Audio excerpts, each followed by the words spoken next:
Guys, this is Morey Croson doing another quarterback breakdown here today. We're going to do Eli Manning, quarterback for the Giants. We're going to go with an NFL guy for this breakdown. Got a couple of requests of people that were asking about doing an Eli Manning breakdown, so we thought we would do that here today. What we see with his throws, he actually does a really good job of syncing up his throw. And what I mean by that is he does a good job of using the lower body or syncing the lower body up with kind of the core, the middle part of the body, and then as well as the upper body. And we'll take a look here with the throw. But before we do, we have a couple guys that have requested to show the whole throw before we get going. So I just wanted to go and show what Eli Manning looks like when he's going through that whole throw there. Slow motion, obviously.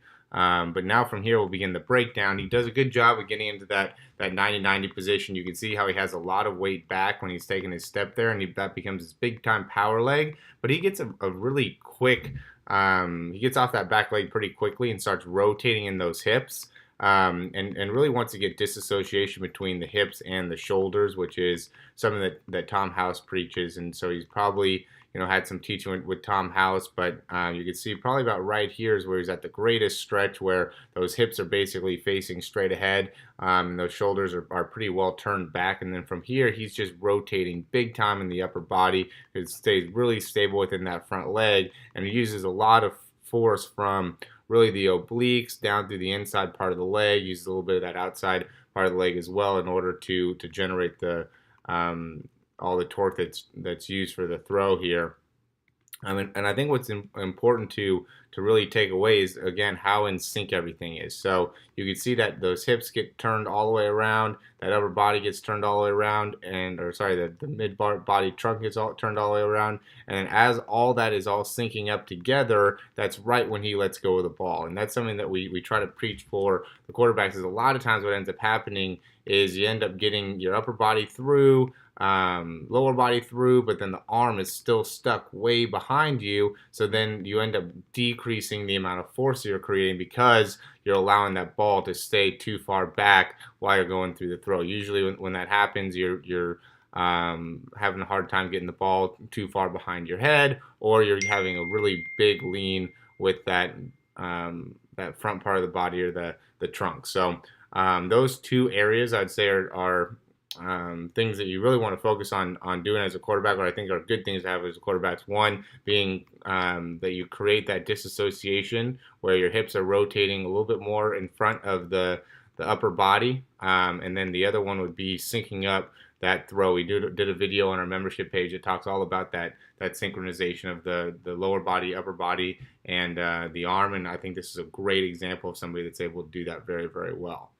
And then the next one we're going to do is going to be a deep ball. Okay, and so we can see here is a lot of similarities with some of the other guys that are doing the throw deep balls in the NFL. So this one he's not putting as much force on it, but you can see same type of thing. He's got loaded onto his back leg. He gets off onto his front leg pretty quickly. He has kind of the rising technique as he's coming up and through, so he's going to allow that back to extend a little bit. He's going to kind of rise up and almost try to dig through that front heel to really generate the force going forward, and really use a lot of hip extension in the throw. And obviously, one of the things and the benefits that you end up having by having this type of throw is you got to be a bigger guy, somebody that has the leverage and the the body angles to generate a lot of force when doing this throw, but obviously Eli Manning does. So, he creates, again, he gets those hips way ahead of himself there. You can see how he's stepping and rotating,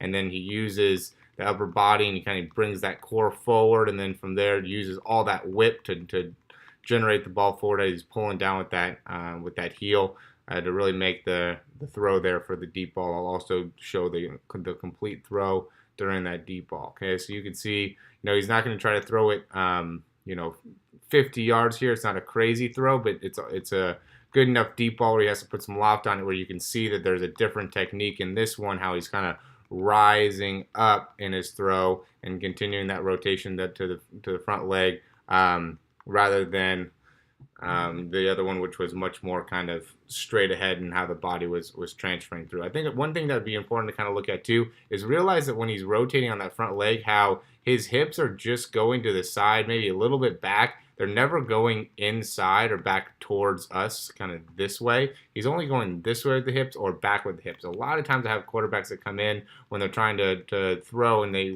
have this kind of rising technique to their throw. Their body will end up shifting in the lower body this way towards us, but he does a good job of keeping all that range of motion, all that power to the outside part of the leg, and I think that's a big benefit for him in terms of how he generates more power from the lower body and really drives through that heel when coming through the throw. And I think that could be a good thing as well. When you're throwing that deep ball, push down in that heel, okay? Make sure that heel stays down. I see a lot of times when you go and transfer on that front leg, that front heel comes up as you're trying to extend that knee like how he does here. But you can tell he does a good job really using the posterior chain, the glutes, the hamstrings, and really pushing down that heel and using that to throw the ball. So thanks for the recommendation for the Eli Manning breakdown. There's really a couple good things that we're able to see when going through the breakdown here. If you have any questions, please reach out to me. My email is Morey, M-O-R-E-Y, at yourperformancelab.com. We have other cool breakdowns here on YouTube, so check out other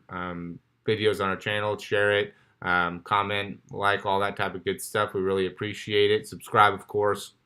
And then we also have a membership on our website that I think would be awesome for you to check out. We go over different throws with or different things that relate to speed, that relate to throwing mechanics for both quarterbacks and pitchers, as well as just general exercises to work on, ways that maybe reduce neck pain, hip pain, anything like that, shoulder pain, obviously.